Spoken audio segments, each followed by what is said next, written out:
menyangka bahwa itu semua dapat mengekalkan kebahagiaan, dapat menunjang kehidupan yang langgeng. Ada yang berlomba-lomba mengejar-ngejar harta. Seluruh waktu dalam hidupnya habis untuk mengejar harta. Tidak peduli siang atau malam, sore atau pagi. Sujud tidak lagi sempat, Allah dilupakan dengan agama jauh. Ada yang berlomba mengejar-ngejar pangkat, jabatan dan kedudukan. Tidak peduli menjilat ke atas, menginjak ke bawah atau menyikut kiri dan kanan. Bahkan teman pun jadi lawan, lawan pun jadi teman. Bukan soal, yang penting pangkat terkejar. Ada yang berlomba memperbanyak kendaraan, sejak dari jet pribadi, pesawat kapal pesiar, sampai kepada mobil-mobil mutakhir. Ada yang berlomba memperbagus rumahnya. Ada yang berlomba memperbanyak istri dan anak-anaknya. Seluruhnya tenggelam di dalam perlombaan yang menurut ukuran mereka akan mendatangkan prestise, kemegahan dan kebanggaan. Allah Subhanahu wa ta'ala menegur, memberikan peringatan dalam surah yang pendek, yaitu surah At-Takatsur. Alhaakumut takatsur hatta zurtumul maqabir, kalla sawfa ta'lamun. Alhaakum ay syagalakum an ta'ati rabbikum. Kamu telah lalai daripada taat kepada Tuhanmu, dan yang menyebabkan kamu lalai itu tidak lain at-takatsur. At-takatsur artinya at-tabahi bi kathrati mata'id dunya. Bermegah-megah dengan memperbanyak kesenangan hidup duniawi. Dengan kata lain, berlomba-lomba mengejar kemegahan duniawi telah menyebabkan kamu lalai daripada mengingat, daripada taat kepada Allah Subhanahu wa ta'ala. Apabila orang cenderung materialistis, seluruh kegiatan hidup dikerahkan untuk berlomba memperbanyak materi. Apa namanya harta benda, apa namanya rumah, apa namanya pangkat dan jabatan. Maka dikala itu seseorang akan sangat mudah lalai daripada taat kepada Allah Subhanahu wa ta'ala. Hilanglah kesadaran bahwa sesungguhnya apapun yang kita miliki dalam kehidupan dunia ini tidak lain hanya barang titipan sementara. Kita cari, kita kejar, tapi setelah kita dapatkan, jangan dia dijadikan tujuan. Jadikanlah dia sebagai alat. Apabila harta benda duniawi sudah dijadikan sebagai tujuan daripada kehidupan, maka sesungguhnya kita sudah terseret dalam satu siklus, satu lingkaran setan yang tidak akan pernah berujung. Sebab manusia dalam berhadapan dengan materi duniawi tidak akan pernah mengenal kata cukup, tidak akan pernah mengenal kata puas, dan tidak akan pernah bertemu dengan titik. Selalu koma, selalu kurang, selalu tidak ada. Saudara kaum muslimin rahimakumullah. Oleh sebab itu agama memberikan kesadaran, seluruh yang kita miliki, yang dititipi oleh Allah dalam kehidupan ini berupa materi keduniaan, hakikatnya adalah alat dan bukan sebagai tujuan. Apabila alat sudah kita jadikan tujuan, kita akan terjebak ke dalam satu perlombaan yang justru akan mencelakakan kita sendiri. Inilah yang saya maksud dengan sirkuit celaka. Perlombaan yang hanya membuat kita jerih, payah, keringat bercucuran, tenaga terkuras, tapi tidak akan pernah sampai ke garis finish. Karena memang tidak ada garis finishnya. Betapapun jauhnya satu perlombaan, dia mesti punya garis finish. Tapi kalau sudah at-takatsur, berlomba bermegah-megah diri, maka barangkali tidak akan pernah ada garis finishnya. Kita akan terseret dalam lingkaran setan, berputar di seputar itu tanpa tahu kapan berhenti dan di mana titiknya.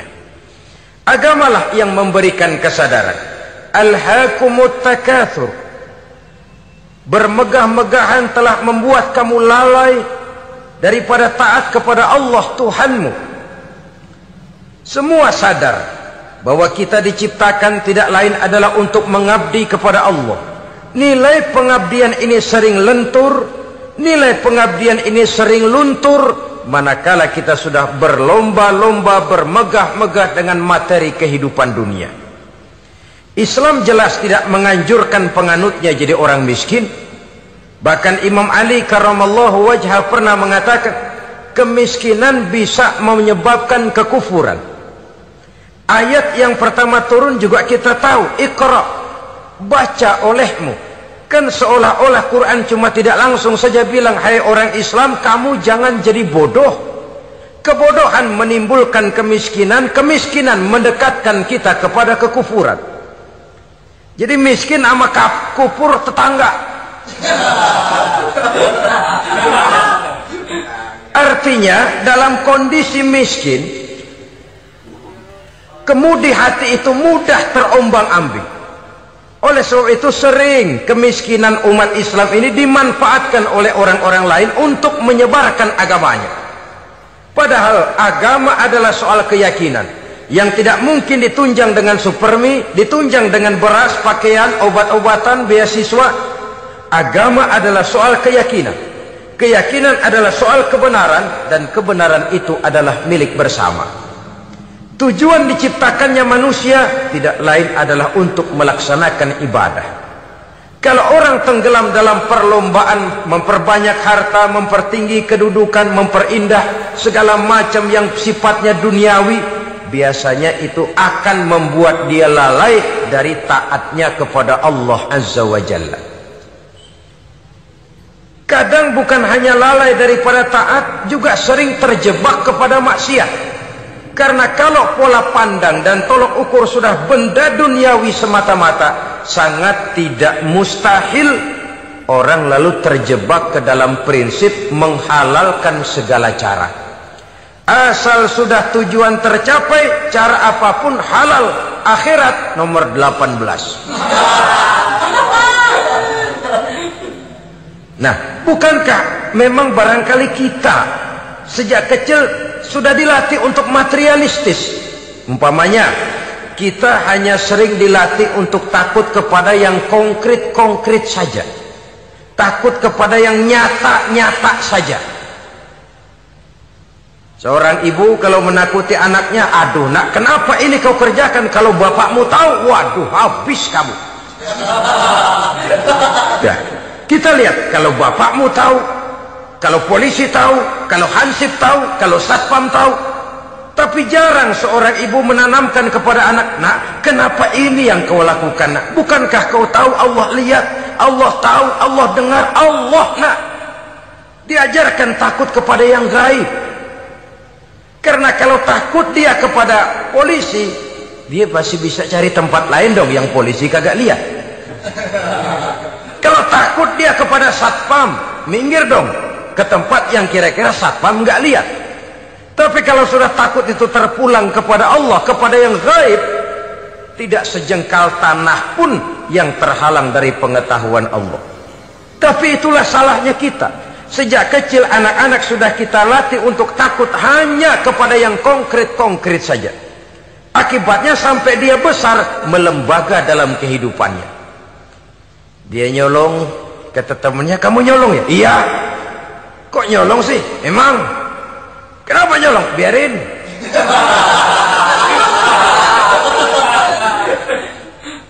Kamu kan tahu Allah lihat? Tahu. Kenapa nyolong juga? Biarin. Asal orang jangan lihat. Kalau Allah mah lihat, dia kagak ribut. Allah nggak ribut katanya.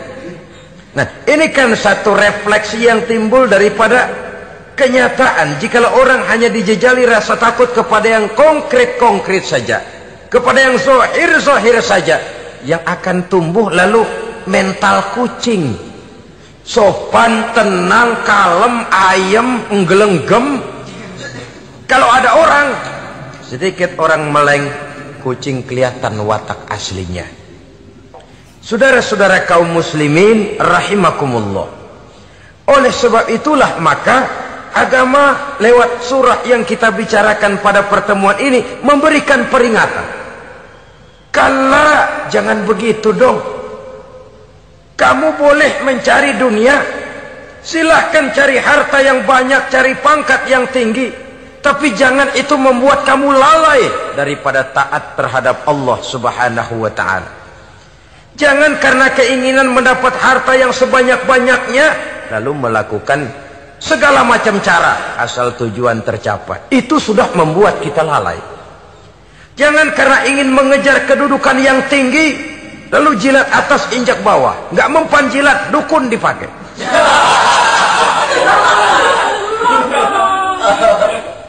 Itu kan sudah membuat kita lalai. Nanti kalau berhasil, wah dukun kita paten. Tapi kalau gagal, dukun sialan, kagak mantul. Hilanglah Allah dalam kehidupan kita. Makin materialis, dan perlombaan ini membawa kita kepada kecelakaan. Kala, sekali-kali jangan begitu. Kenapa? Dahulu pun ketika lahir ke dunia tidak ada pangkat yang kita sandang. Dahulu pun ketika lahir ke dunia tidak ada harta yang kita bawa. Jadi harta itu, pangkat itu, kedudukan itu ada dalam hati, tapi tidak berurat dan berakar. Kalau dia berurat dan berakar dalam hati, berat misah sama harta itu. Berat. Sekedar ngasih fakir miskin cepet juga berhitungnya 17 lembar.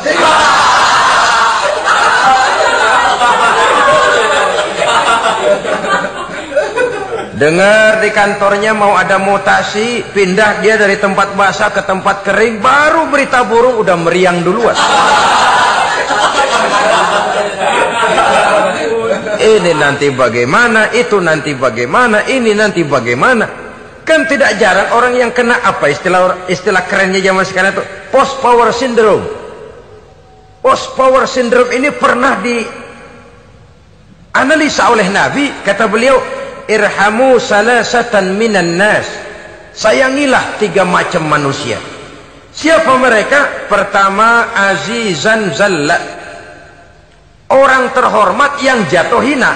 Ini yang sering terkena post power syndrome. Biasa kemana-mana dikawal, dihormati, datang ke tempat ini protokol siap, ini serba diatur semua, serba beres.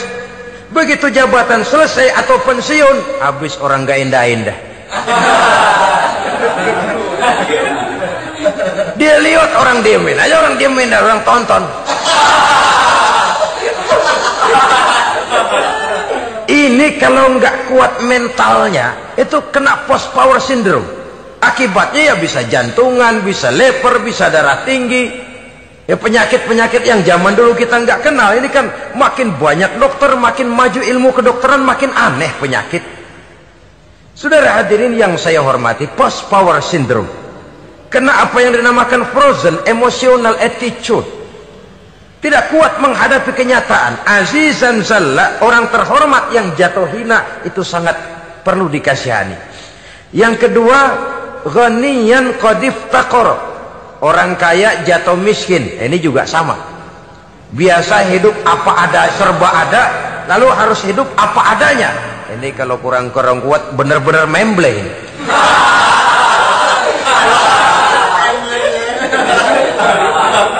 Kalau tidak kuat mentalnya, biasa hidup serba enak, serba nikmat, cuma kerjanya neken cek, main apa itu kredit card, macam-macam fasilitas dipunyai, tahu-tahu jatuh bangkrut, jatuh miskin. Kalau tidak fondasi agamanya kuat, bisa gantung diri, bisa bunuh diri, bisa frustasi, bisa terkena psikosomatik, tekanan jiwa mempengaruhi faktor biologis. Timbullah tekanan, terjadilah penyakit aneh-aneh. Al-ghaniyan qad iftaqara, orang kaya jatuh miskin, itu perlu dikasihani. Yang ketiga, wa faqihan yal'abu bihil juhal, ahli fikih tapi dipermainkan oleh orang-orang bodoh. Hanya kebetulan orang bodoh itu punya kekuasaan. Hukum bisa dipesan.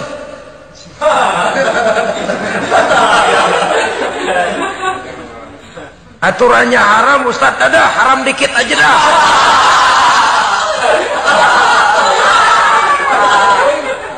Sibuklah tuan fakih ini, ahli fikih ini mencari dalil kebet sana kebet sini supaya yang tadinya haram benar bisa jadi haram sedikit. Padahal yang minta ini orang bodoh, tidak ngerti agama. Cuma karena punya kekuasaan dipermainkan oleh orang yang fakih. Orang yang fakih ini dipermainkan.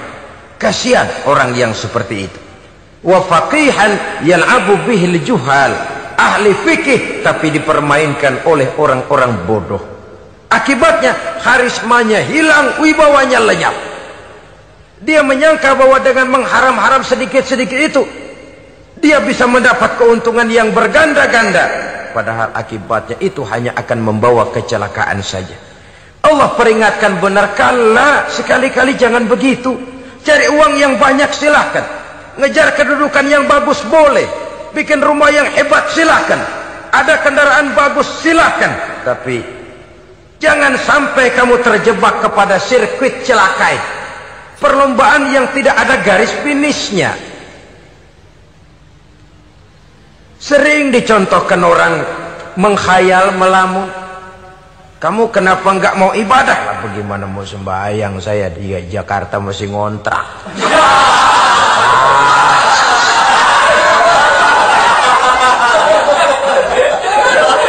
Bingung, tiap akhir tahun kontrakan habis.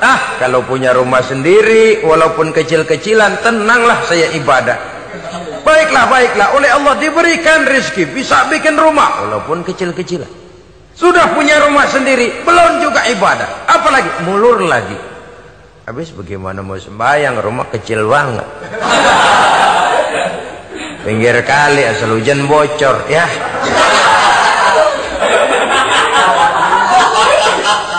Kalau bisa punya rumah permanen, rajin dah ibadah dah. Iyalah, diberikan rezeki, bisa bikin rumah besar, kamarnya banyak, halamannya luas, kendaraan belum ada, perabotan belum lengkap. Sudah ada kendaraan, belum kayak orang-orang. Sudah kayak orang-orang, masih sama dong, kudu di atas. Kapanlah selesainya? Kala sekali-kali jangan begitu. Jangan kamu mengumpulkan harta bermegah-megah membuat kamu lalai dari taat kepada Tuhanmu. Engkau tinggalkan rukuk dan sujud, engkau jauh dari masjid, engkau kering dari kehidupan beragama. Sebab itulah maka pembangunan fisik material tidak bisa dipisahkan dengan pembangunan mental spiritual. Tidak hanya cuma dalam teori, tapi juga harus dalam praktek. Selalu pembangunan yang hanya mengarah kepada fisik material, jauh dan kering dari agama, hanya akan melahirkan manusia-manusia materialistis yang terjebak di dalam sirkuit celaka, perlombaan yang tidak pernah mengenal garis finish. Sebab itu agama mengajarkan, orang kaya itu siapa sih? Yang banyak duit? Belum tentu. Yang kebunnya di mana-mana ngebelata? Belum tentu. Yang pabriknya selebar-lebar? Belum tentu. Yang punya segala macam peternakan, dari peternakan gajah sampai peternakan kutu?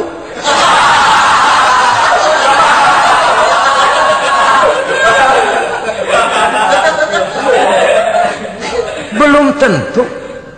Agama memberikan tuntunan yang sangat luhur. Orang kaya itu adalah orang yang hidupnya cukup. Orang miskin itu orang yang selalu merasa kurang.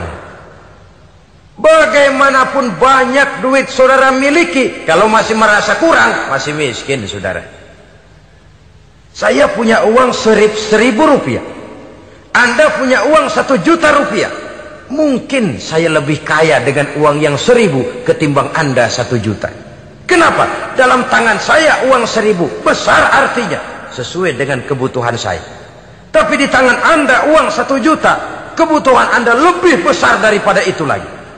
Maka agama mengajarkan sifat qanaah, merasa cukup, dan itulah sumber kekayaan yang hakiki. Orang kaya adalah orang yang hidupnya cukup. Kalla saufa ta'lamun. Jangan begitu, nanti kamu akan tahu. Summa kalla sawfa ta'lamun. Jangan sekali-kali begitu, suatu saat kamu pasti akan tahu. Kalla law ta'lamuna ilmal yaqin, thumma latarawunnaha 'ainal yaqin, thumma latus'alunna yawma idzin 'anil na'im. Nah, kapan perlombaan ini akan menyadarkan orang biasanya? Hatta zurtumul maqabir. Sampai kamu dekat ke liang kubur. Itu biasanya kalau istilah orang sekarang baru ngeh. Asal sudah napas sampai tenggorokan disambung dengan selang, sudah Senin Kemis dibantu dengan alat picu jantung, gerak gerak gerak gerak, sudah kayak orang mau gergaji kayu.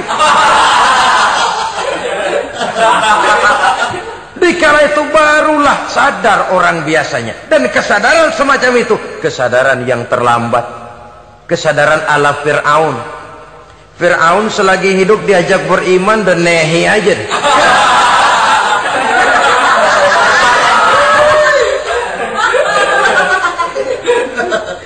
Tapi ketika dia tenggelam di lautan merah bersama seluruh tentaranya, dikala napas hampir terputus, keluar ucapannya, amantu bi Rabbi Musa wa Harun. Aduh, kalau begini mah saya juga percaya kepada Tuhannya Musa dan Harun. Saya beriman kepada Allah. Lagi timbul tenggelam mau sekarat baru beriman. Hatta zurtumul maqabir. Kamu telah lalai dari sebab bermegah-megah sampai kamu masuk ke liang kubur, dekat ke liang kubur. Kalimat zurtum di sini menjelaskan bahwa kubur itu tidak selamanya. Zurtum itu dari kalimat zaro ya zuru, berziarah. Orang berziarah kan sebentar. Ke kubur itu sama dengan berziarah kita di situ. Sebentar, tidak akan selamanya, tidak akan kekal dalam kubur. Bahwa kubur itu cuma satu halte dari sekian halte yang harus kita jalani. Hatta zurtumul maqabir ay mutum wa dufintum fil kubur. Sampai kamu mati, dikubumikan dalam kubur, barulah kamu sadar bahwa perlombaan itu hanya sia-sia. Bahwa perlombaan itu tidak akan pernah mengenal garis finish. Bahwa perlombaan itu akan membuat kamu celaka. Begitulah umumnya kebanyakan orang yang terjebak ke dalam paham materialis, baru menyadari kesalahan langkahnya pada saat napas sudah sampai di tenggorokan. Ternyata uangnya yang miliaran rupiah tidak sanggup menyambung nafasnya. Ternyata kendaraan yang serba mewah berkilat tidak sanggup meneruskan kehidupannya. Ternyata pangkat jabatannya yang tinggi yang membuat dia menyebabkan temannya jadi lawan, lawannya jadi teman, tidak akan sanggup menghentikan sang malaikat maut. Kalau keadaan sudah begitu, baru sadarlah kita terlambat. Karena saat seperti itu akan dihadapi oleh setiap orang. Kala, jangan begitu. Sadarlah kamu bahwa kalau sudah dekat ke liang kubur kamu baru insaf, itu terlambat. Sebelum nafas sampai di tenggorokan, pintu tobat masih selalu terbuka. Tapi manakala nafas sudah sampai di tenggorokan, tertutuplah pintu tobat untuk orang yang bersangkutan. Oleh sebab itu, perlombaan dengan bermegah-megah terhadap materi duniawi, tolok ukur dan pandangan hidup yang terbatas kepada wujud benda semata-mata, memang sering menyebabkan orang lalai, sering menyebabkan orang lupa diri, tidak sadar tentang hakikat yang terpenting dari kehidupan ini, yaitu tentang dari mana dia datang, di mana dia sekarang, dan kemana dia akan pulang. Sungguh, ilmu pengetahuan tidak akan pernah mampu menjawab persoalan ini. Sungguh, filsafat juga tidak berdaya menghadapi pertanyaan seperti ini. Hanya agama yang mampu memberikan kepastian batin tentang hakikat dari mana kita datang, di mana kita sekarang, dan kemana kita akan pulang. Makin kita renungi pertanyaan ini, makin kita menemukan diri sendiri. Dan makin kita menemukan mengenal diri sendiri, kita akan semakin mengenal Allah Subhanahu wa ta'ala. Semakin kita mengenal Allah, maka akan semakin terpanggil kita untuk dekat dengannya, mentaati segala perintahnya, dan berupaya menjauhi segala yang dilarangnya. Dengan demikian selamatlah kita dari satu perlombaan yang hanya akan menyeret kita kepada menghalalkan segala cara, jauh dari agama, jauh dari Allah, bahkan jauh dari sesama manusia. Karena umumnya perlombaan seperti ini akan cenderung melahirkan manusia yang egois. Muslimin rahimakumullah. Lebih jauh, mari kita mengikuti peringatan Allah dalam surah Al-Munafiqun ayat 9. Di sini Allah Subhanahu wa taala mengingatkan, A'udzu billahi minasy syaithanir rajim. يا أيها الذين آمنوا لا تلهكم أموالكم ولا أولادكم عن ذكر الله ومن يفعل ذلك فأولئك هم الخاسرون. Hai orang-orang yang beriman, jangan sampai hartamu dan anak-anakmu melalaikan kamu daripada mengingat Allah. Wa may yaf'al dzalik, barang siapa yang melakukan hal seperti itu, fa ulaika humul khasirun, maka merekalah sesungguhnya orang-orang yang merugi. Rugi dunia, rugi akhirat. Disebutkan di sini dua hal yang sering menyebabkan kita jadi lalai. Amwal dan aulad. Harta dan anak-anak. Materi dan keluarga. Perlombaan di dalam mengumpulkan materi sering menyebabkan kita menjadi lalai. Begitu juga amanah berupa anak ini sering kita lalaikan atau sering membuat juga kita menjadi lalai. Kita lalaikan dalam arti bahwa keduanya, baik harta baik anak, merupakan amanah dari Allah.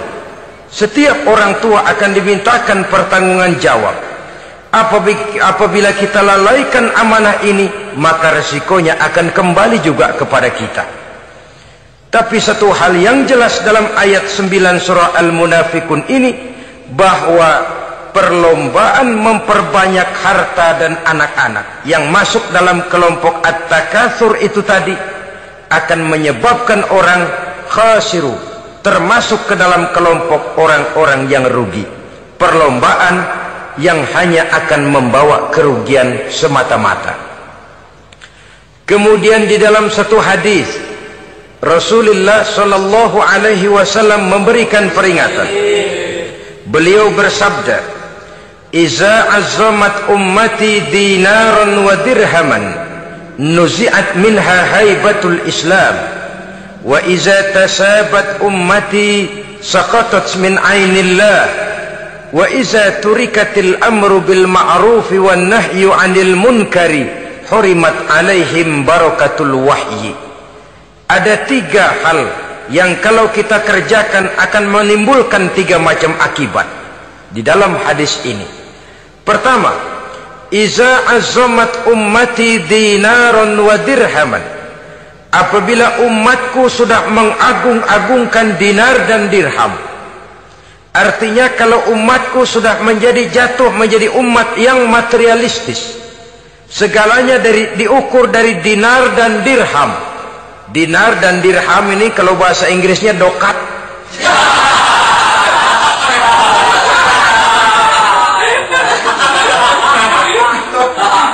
Segalanya diukur dari segi dinar dan dirham saja.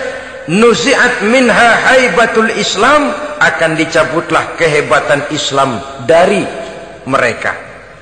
Memang ada kalanya kita berkata bahwa tanpa uang kita tidak bisa berbuat apa-apa.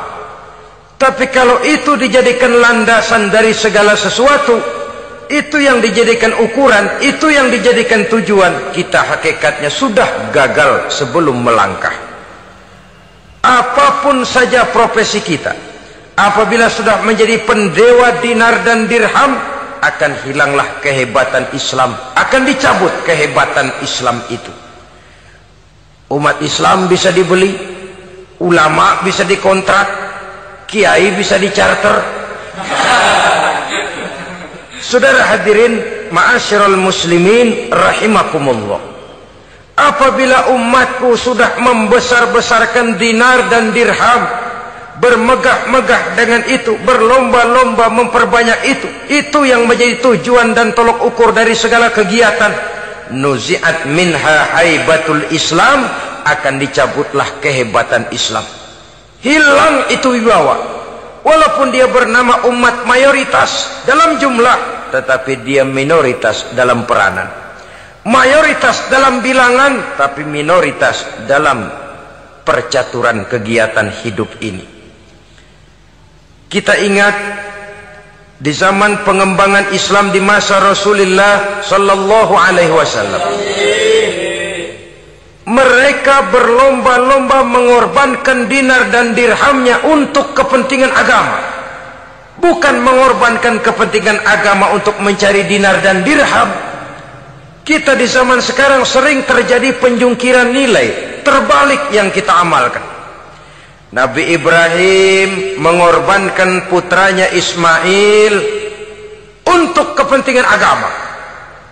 Kita sering sekarang ini mengorbankan kepentingan agama untuk anak-anak kita. Dulu anaknya yang dikorbankan buat agama, sekarang agamanya dikorbankan buat anak. Dulu dinar dan dirham dibelanjakan untuk menopang agama, sekarang agama dijadikan alat untuk mencari dinar dan dirham. Saudara-saudara kaum muslimin rahimakumullah, memang apabila dinar dan dirham digunakan untuk penyangga perjuangan, itulah idealnya. Saya katakan tadi, dinar, dirham, uang, dunia cuma sekedar alat, bukan sekedar tujuan. Kita memerlukan alat ini. Membangun pesantren tidak cukup dengan semangat, membangun rumah sakit Islam tidak cukup dengan pidato, membangun masjid tidak cukup dengan semangat menggebu-gebu. Kita perlu semen, kita perlu pasir, kita perlu batu kali, kita perlu besi, dan itu semua beli. Tidak turun dari langit seperti turunnya embun di waktu pagi. Tidak mungkin rumah sakit Islam muncul ke permukaan hanya dengan sim salabim abracadabra.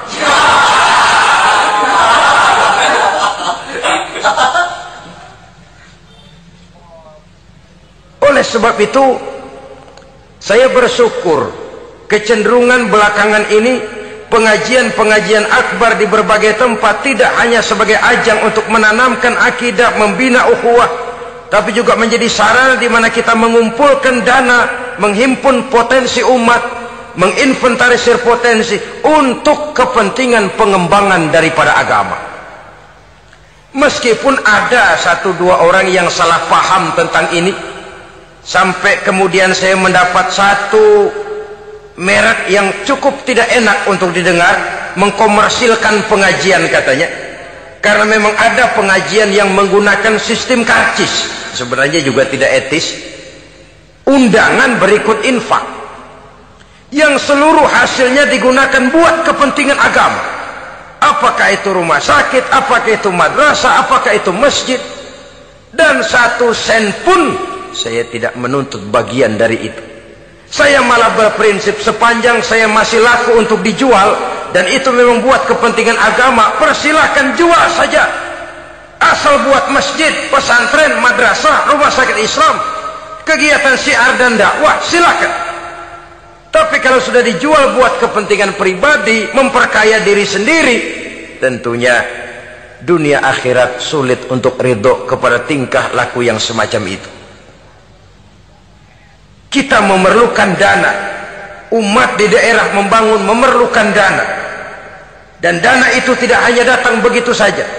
Kita bersyukur bahwa untuk menghadiri pengajian sekarang ini orang mau mengeluarkan uang, mau memberikan infak dengan ikhlas, tidak dengan keterpaksaan. Kenapa tidak? Sehingga ini lalu diinventarisir untuk kepentingan pembangunan agama. Ratusan juta rupiah terkumpul dari pengajian-pengajian rutin ini, pengajian-pengajian akbar ini. Puluhan masjid terbantu, rumah sakit Islam terbantu, musola selesai. Ya walaupun tidak lalu semuanya beres, tapi gemaknya itu sudah cukup menyentuh untuk menyadarkan orang bahwa harta baru kekal kalau dia sudah dibelanjakan di jalan Allah. Nah, yang celaka kalau dinar dan dirham itu yang dijadikan tujuan. Mengadakan pengajian semata-mata untuk cari uang, uangnya buat kantongnya dewe. Itu yang membuat dicabutnya kehebatan Islam itu. Segalanya diukur dari sudut itu. Sehingga ketika seseorang datang bertanya tentang hal-hal yang berkaitan dengan ini, maka hal semacam ini sesungguhnya satu nikmat yang perlu kita syukuri sepanjang menginventarisir potensi umat benar-benar digunakan buat kepentingan daripada agama kita. Jadi peringatan tegas dari Nabi ini, iza azamat ummati dinaron wa dirhaman nuzi'at minha haibatul Islam. Apabila umatku sudah mengagung-agungkan dinar dan dirham, maka akan dicabutlah kehebatan Islam dari tengah-tengah mereka. Remeh saja orang memandang kita, enteng saja orang memandang kita. Satu. Yang kedua, patuhlah mereka dalam pandangan Allah. Kalau sesama umat ini sudah saling menjelekkan, apakah yang menjelekkan itu lebih bagus dari yang dijelekkan di hadapan Allah? Dua-duanya sama rendahnya. Pribadi saya mungkin puas kalau saya bisa menghantam saudara di depan umum, menjelek-jelekkan nama saudara. Tapi lebih baikkah saya dalam pandangan Allah? Sama rendahnya dengan orang yang saya jelekkan. Itu pun kalau yang dijelekan benar-benar jelek. Kalau cuma sekedar fitnah, wah, lebih celaka lagi nasib si orang itu tadi. Ini artinya menyadarkan kita bahwa umat ini sudah diikat dengan akidah. Beraneka ragam kita, tapi harus ada kebersamaan. Berbeda kita, tapi harus satu. Sebagai satu ummatan wahidah, satu umat yang satu. Oleh sebab itu, persamaannya lah yang harus kita angkat ke permukaan, bukan perbedaannya yang kita perbesar. Sudah datang waktunya umat Islam bangun dari tidurnya, jangan lagi dibuai oleh irama mayoritas. Sudah lewat masanya kita bertengkar karena persoalan-persoalan kecil yang tidak prinsip.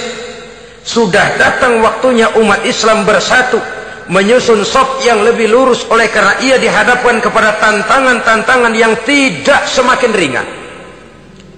Kalau kita bertengkar dengan kita, kalau kita saling mencaci sesama kita, bukankah Yahudi tepuk tangan? Bukankah Nasrani menari-nari? Bukankah pihak ketiga akan menangguk di air keruh? Dan kerugian akan terpulang kepada kita semua. Tapi inilah realita, bahwa yang kita hadapi ini sesungguhnya musuh kita di luar kita, bukan di dalam kita. Apakah itu kemiskinan, kebodohan, maksiat, munkarat, ketidakadilan, kezaliman, kesewenang-wenangan, dan lain sebagainya. Yang musuh jadikan musuh, yang teman mari kita rangkul. Jangan terbalik, teman dimusuhi, musuh malah dirangkul. Maka berpesta poralah musuh-musuh Islam ini. Saudara-saudara kaum muslimin rahimakumullah, Nabi memperingatkan dengan tegas, wa iza tasabat ummati saqatat min ainillah.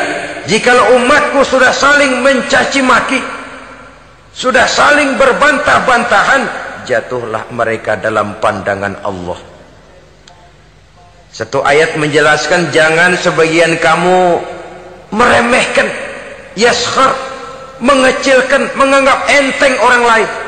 Boleh jadi yang dihina, diremehkan, dianggap enteng itu nilainya lebih bagus daripada yang menganggap enteng.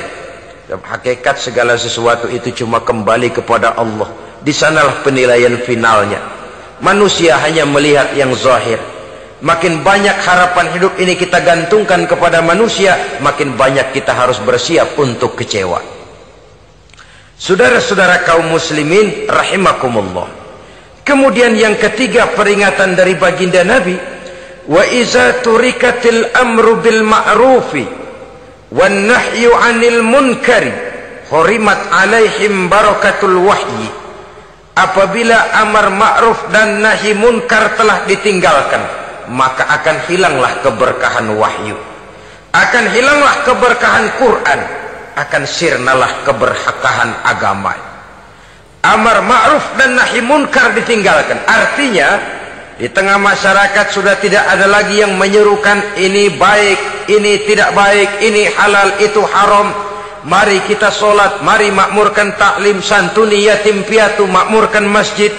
Seruan ke arah itu tidak lagi terdengar. Sementara tinggalkan judi, tinggalkan minuman keras, jauhi zina, seruan semacam itu pun tidak lagi terdengar. Maka hilanglah keberkahan wahyu itu. Karena amar ma'ruf dan nahi munkar merupakan bagian daripada ajaran agama kita. Menjadi sponsor dari segala macam kebajikan dan menjadi penghalang daripada segala macam kemunkaran sesuai dengan batas kemampuan yang kita miliki masing-masing. Nah, saya kembali kepada persoalan pokok di awal pembicaraan tadi. Bagaimana jalan keluarnya? Jalan keluarnya tidak lain adalah upaya. Bagaimana kegiatan yang sifatnya fisik material ini diimbangi dengan kegiatan yang bersifat mental spiritual. Upaya menghidupkan majelis-majelis taklim, upaya memakmurkan masjid-masjid sebagai laboratorium rohani untuk mewujudkan keseimbangan dalam pola pikir yang akan berlanjut dalam gerak hidup yang kemudian akan tertuang dalam segala perbuatan manusia. Apabila sudah terwujud kepincangan dalam pola pikir, akan pincanglah caranya bertindak dan berbuat, akan pincanglah pandangan hidupnya, akan pincanglah orientasinya di dalam kehidupan ini. Oleh karena itu, Islam dalam berbagai aspek kehidupan mengajarkan sistem keseimbangan. Mencari harta boleh, tapi tidak boleh keluar dalam kerangka fastabiqul khairat. Berlomba-lomba silahkan, tapi untuk kebaikan, bukan untuk bermegah-megah, bukan untuk menumbuhkan gengsi, bukan untuk meninggikan prestise dan harga diri, tapi fastabiqul khairat, berlomba-lomba di dalam mengejar kebajikan, di dalam menyebarkan kebaikan. Bukan sekedar berlomba-lomba, tapi tolong menolong, bantu membantu. Ta'awanu 'alal birri wat taqwa wala ta'awanu 'alal ismi wal udwan. Bertolong-tolonganlah kamu di dalam kebaikan dan takwa, jangan bertolong-tolongan di dalam perbuatan dosa dan permusuhan. Kerjasama di dalam kebaikan, kerjasama di dalam ketakwaan. Ada satu contoh yang menarik bahwa umat Islam di dalam ia menjalin kebersamaan itu harus seperti orang main sepak bola.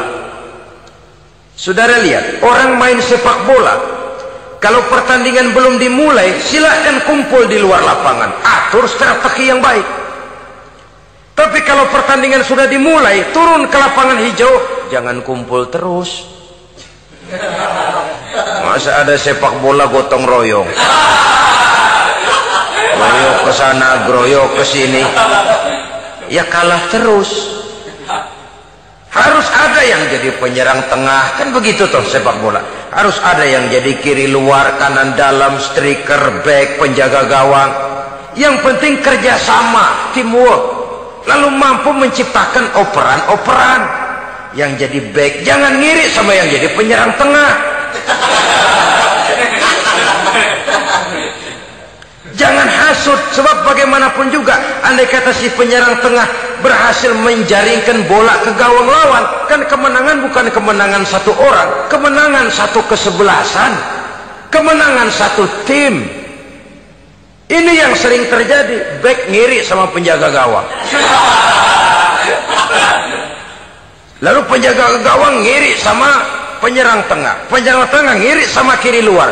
Ya kapan mau menggolkan ke gawang lawan? Kita ini satu kesebelasan, posisi boleh berbeda. Umat Islam itu harus ada yang jadi camat, lurah, bupati, gubernur, menteri, jadi jenderal, jadi konglomerat, jadi pengusaha, jadi teknokrat. Yang penting kerjasama, teamwork, mampu menciptakan operan-operan yang akurat. Diego Armando Maradona, enggak pakai dia, enggak. Itu katanya maha bintang, gagah, hebat. bintang lapangan hijau. Kapan Maradona hebat? Kalau ditunjang oleh 10 temannya yang lain, merupakan satu kesebelasan. Bagaimanapun hebatnya Diego Armando Maradona, kalau dia sendirian lawan satu kesebelasan, remek.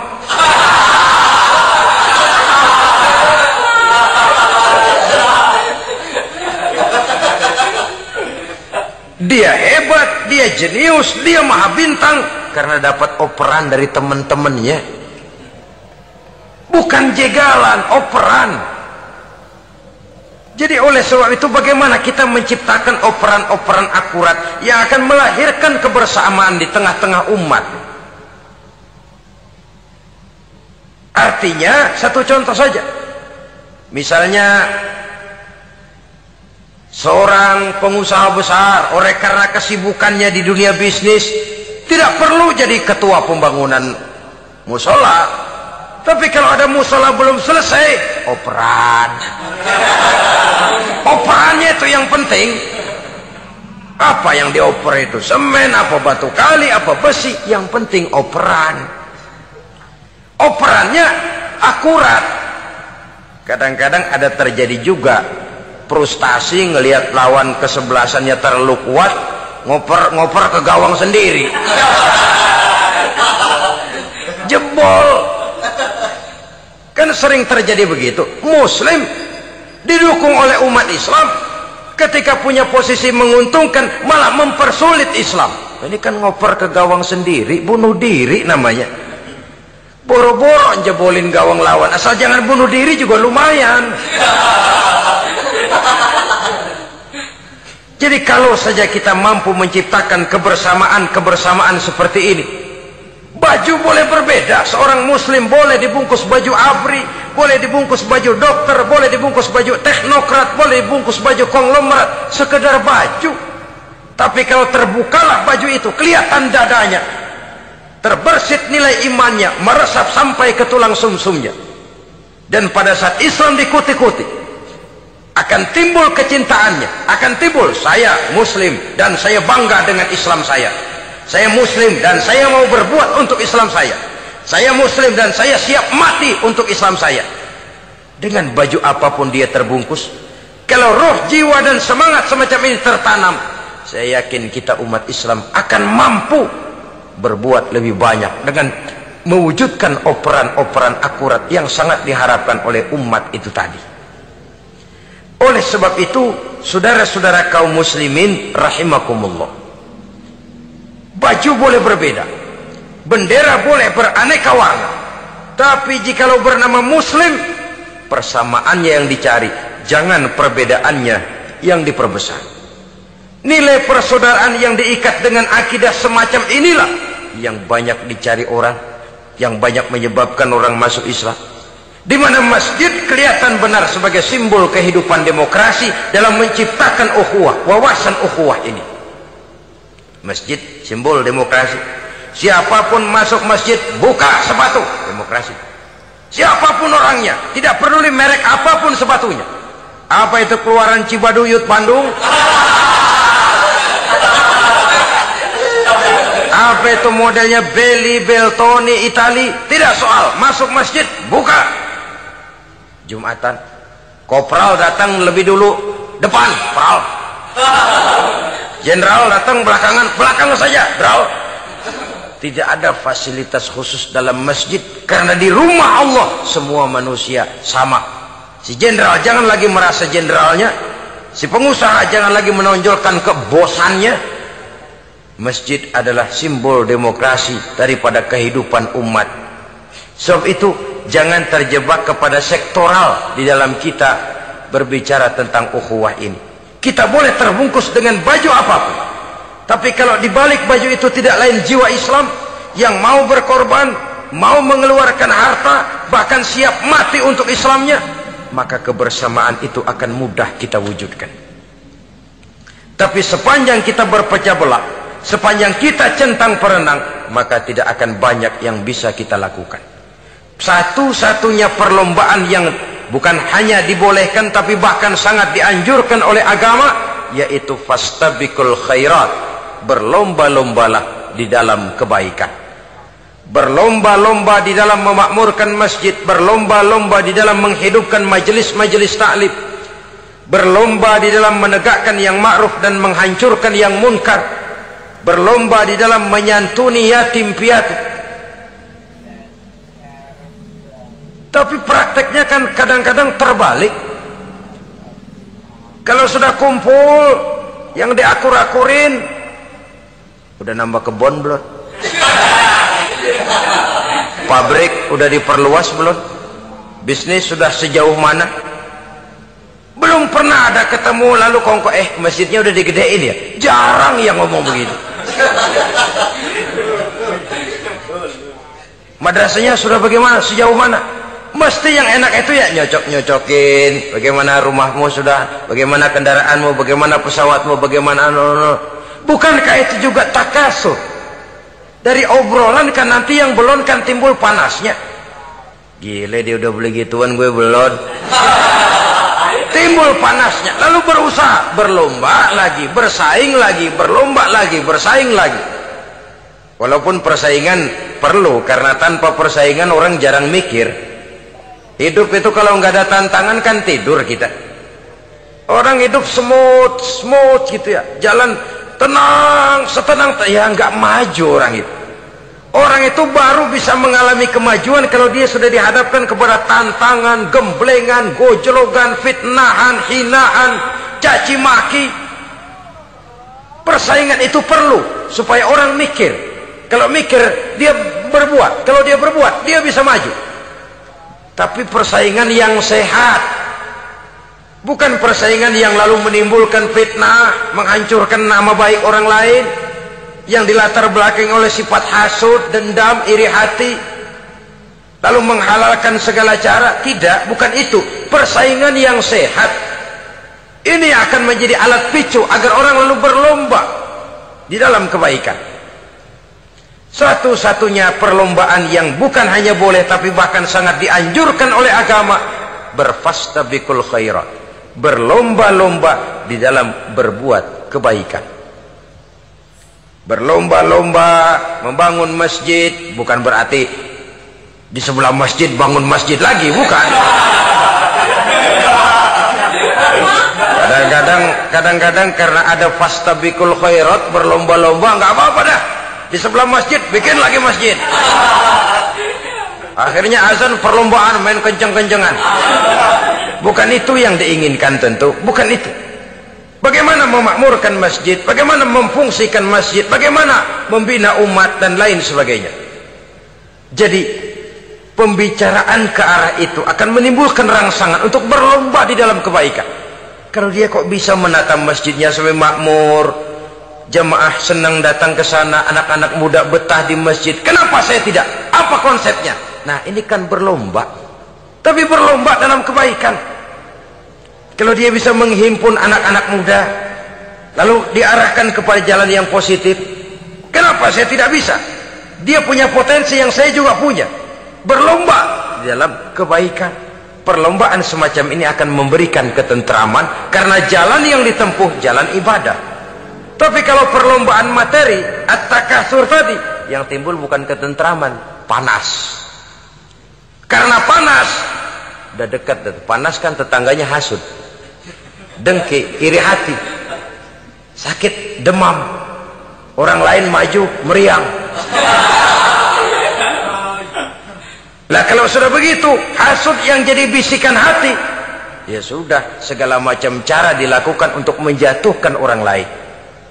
Dan itu sudah bukan lagi persaingan yang sehat. Saudara-saudara kaum muslimin rahimakumullah. Oleh sebab itu kita tutup pertemuan singkat kali ini dengan satu kesimpulan, bahwa harta adalah sekedar alat, bukan tujuan di dalam kehidupan. Tanpa harta barangkali orang sulit untuk bahagia.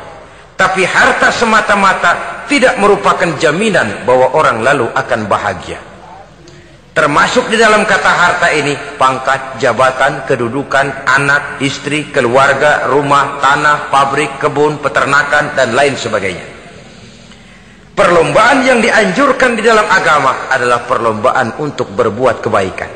Maka masalahnya sekarang, bagaimana kita memanfaatkan harta ini untuk sebanyak-banyak kebaikan yang bisa kita lakukan. Semoga kita mampu melakukannya dan kita tidak termasuk dalam orang-orang yang celaka yang lantaran bermegah-megah dengan kesenangan dunia saja. Terima kasih atas segala perhatian, mohon maaf atas segala kekurangan. Usikum wa nafsi bitaqwallah. Wassalamualaikum warahmatullahi wabarakatuh. Wong mengon kan bakal aku mikirnya mengon. Aduh, kayak ini sedekah kayak orang kurang-kurang kayak anjing.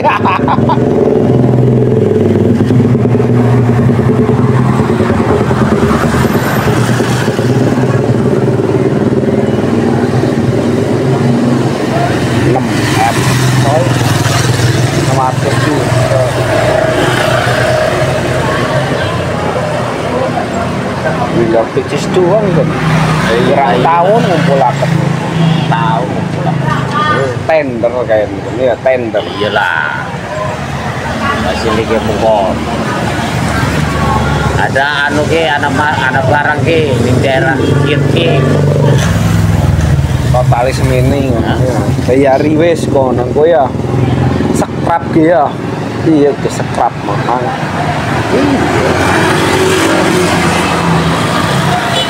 Ini pabrikin ke arah pikir kan stadion sekitar semini ya kan. Bongkar ke pabrik kan. Borong itu diborong kan. Bongkar pabrik kan. Kabel ya. Starter bangunan segala macam kan. Lah ya waket Pak.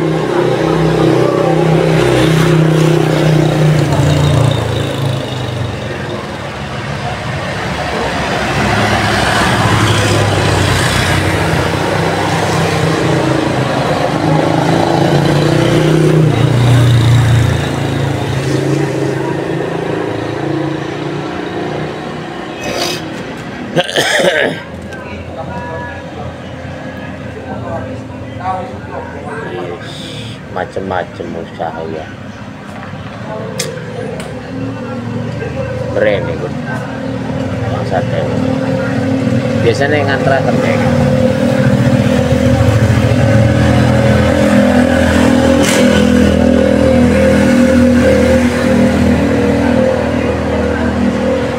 Putih gue. Bau, sampai muncung rekel ewangan tekan rumah.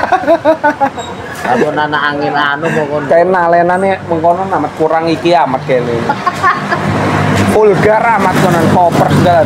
Dibungkus tadi pet konon go. Terajang angin anu kan mabur kan. Nalenane swejil doang nih buat.